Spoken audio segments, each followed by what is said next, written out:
प्रदेश विधानसभा चुनाव का आगाज हो चुका है और अब ये उत्तर प्रदेश विधानसभा का जो काफिला है, क्योंकि 3 विधानसभा चुनाव बीत चुके हैं और अब चौथे चरण के मतदान की शुरुआत है और ये लहर अब पूर्वांचल में है और पूर्वांचल के उस राजनीति को साधने के लिए अब तमाम दल पूर्वांचल का रुख कर रहे हैं। हमारे साथ 80 घाट पे कुछ प्रबुद्ध जन हैं और हम जानेंगे कि क्या इस बार प्रबुद्ध जन लोगों के मूड में मुद्दे हैं जो इस बार वो मतदान देने जब जाएंगे उस पर अपना मत देंगे, उस प्रत्याशी को चुनेंगे जो उनके उन उम्मीदों पर खड़ा रहेगा। सर बहुत बहुत स्वागत है। हल्ला गुला में क्या बोला,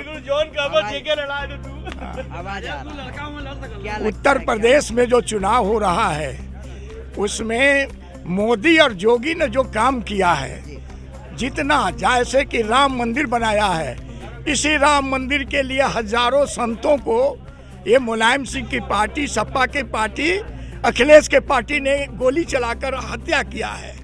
आज राम मंदिर है और आज विश्वनाथ कॉरिडोर है। ये एक धर्म का सवाल नहीं है, ये मानवता का सवाल है, सनातन धर्म का सवाल है। और जिस ढंग से कांग्रेस या सपा के समय में मुस्लिमवाद चल रहा था, लग रहा था कि हिंदुस्तान नहीं है, ये मुस्लिमवाद का क्या कहते इस्लामाबाद है। हर चीज उल्टा पुल्टा हो रहा था। तो हमें तो लग रहा है कि भारत की जनता, यूपी की जनता, जिसमें जरा भी मानवता होगा, जिसको जरा भी अपने देश के प्रति प्रेम होगा, वो जो है मोदी और योगी के साथ रहेगा, उसका राज बनाएगा, जिससे देश और विकास करेगा। सर विकास की बात हो गई, विकास में मंदिरों का निर्माण हुआ है, क्या ये प्रमुख मुद्दे रहेंगे या फिर जो बातें उठ रही कि बेरोजगारी इस सरकार में बहुत ज़्यादा थी और शिक्षा को भी लेकर तमाम प्रश्न उठाए जा रहे हैं, तो क्या लगता है महंगाई और ये बेरोजगारी इस पर हावी? देखिए, महंगाई तो कभी कभी विश्व स्तर की चीज़ है। ये चाहे पेट्रोल का चाहे जो कुछ हो, वो विश्व स्तरीय बात है। थोड़ी मोड़ी महंगाई हम देखेंगे कि हम अपना सीमा पर देखेंगे। आज अगर डेवलपमेंट है तो विकास में खर्च होगा तो थोड़ी महंगाई बढ़ेगी। आज फौज पर खर्च होगा, देश की रक्षा पर खर्च होगा तो महंगाई बढ़ेगी। आज मोदी और जोगी नहीं रहते तो हो सकता हम चाइना के गुलाम हो गए रहते। चाइना कहाँ तक पहुँच जाता, इसका कोई ठीक नहीं है। तो हमें बॉर्डर को देखना है, देश की सुरक्षा को देखना है और इनके समय में तो खुला हुआ जो अंधा भी है वो भी। क्या लगता है सर, जिस तरह से आप नहीं बोल सकते सर, क्या लगता है इस बार प्रबुद्ध जन किन मुद्दों पर? जब से प्रबुद्ध हुआ वो जानकारी मुझे, जब हमको मस्तिष्क डेवलप हुआ, देश आज़ाद हुआ, तब से मैं जानता हूँ। 12 वर्ष का था तो आज़ादी मिली 47 में, समझा।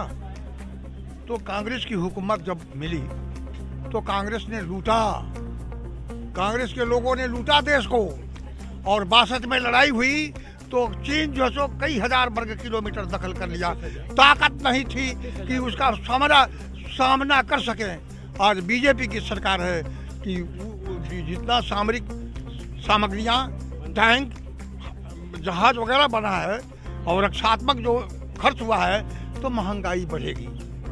जब विकास होगा महंगाई बढ़ेगी।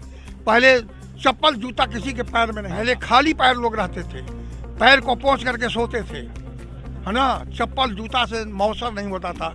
एक टोपी से कई आदमी का शादी होती थी और एक जूते से कई आदमी का विवाह होता था। आज वो बात नहीं है। आज हम लोग द्विचक्रिका, चतुर्चक्रिका, द्रुतगामी सवारी से चलते हैं। पहले साइकिल टूटी नहीं मिलती थी उस जमाने में। और कांग्रेसों ने अपने को लूटा, हम लोगों को लूटा, जनता को। और गरीबी मिटाओ उन्होंने नारा दिया और गरीबों को ही मिटा दिया, गरीबों को ही मिटाया, आपने लूटा। जितना है सारे धन को लूट करके विदेशों में जमा कर दिया। सब किसान के लिए क्या किया? किसान के लिए तो बात कर रहे हैं। तमाम जो इनके घोषणा पत्र हैं उसमें इन्होंने कहा कि किसान के फसल के लिए हम बात करेंगे, बीजों को मुक्त करेंगे। बीजेपी ने विकास जो किया है वो कोई पार्टी नहीं की थी आज तक। मैं बताता हूँ, मैं 87 में जा रहा हूँ, इसलिए मुझे बहुत अनुभव है। ये देश को इन लोगों ने लूटा। और मुलायम सिंह की सरकार थी तो खाली जादव वंश भर्ती किया आरक्षी में और अयोध्या में कितने लोगों को बलि के बकरा बना करके उड़वा दिया।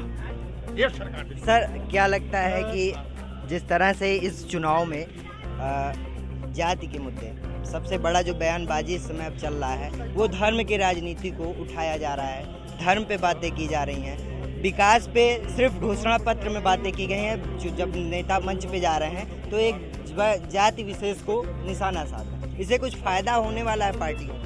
देखिए, वर्तमान समय में जो 2 चरण के चुनाव हो चुके हैं उसमें जातिवाद के कार्ड को लोगों ने चलाने की बड़ी कोशिश की है, चल नहीं पाया है। और अभी का जो समय आ रहा है यह शुद्ध राष्ट्रवाद एक मुद्दा है, राष्ट्रीयता एक मुद्दा है, और उस राष्ट्रीयता में जाति खत्म हो जाती है, जाति का कोई मुद्दा नहीं रह जाता।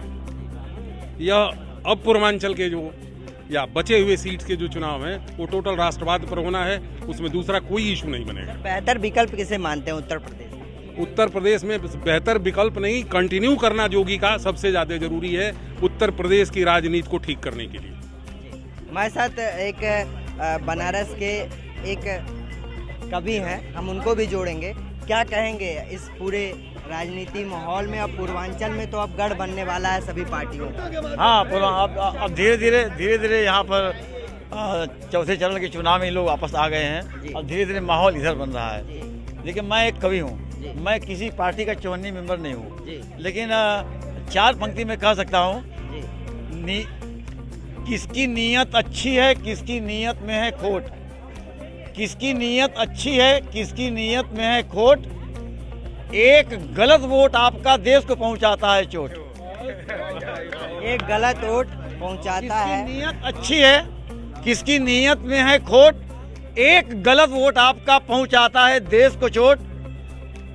अभी समय है मंथन कर लें, कैसे कैसे लोग खड़े, लोकतंत्र का उत्सव है ये, सोच समझ कर देना वोट, सोच समझ कर देना वोट, सोच समझ के देना वोट। ये बनारस के प्रबुद्ध जन थे जिन्होंने अपने विचारों को रखा कि इस बार किन मुद्दों पर उत्तर प्रदेश की राजनीति गरमाएगी और किन मुद्दों पर वो वोट देने जाएंगे और किस पार्टी को लखनऊ के सत्ता के गद्दी पर बैठाएंगे। एशियानेट न्यूज़ से अनुज तिवारी, बनारस।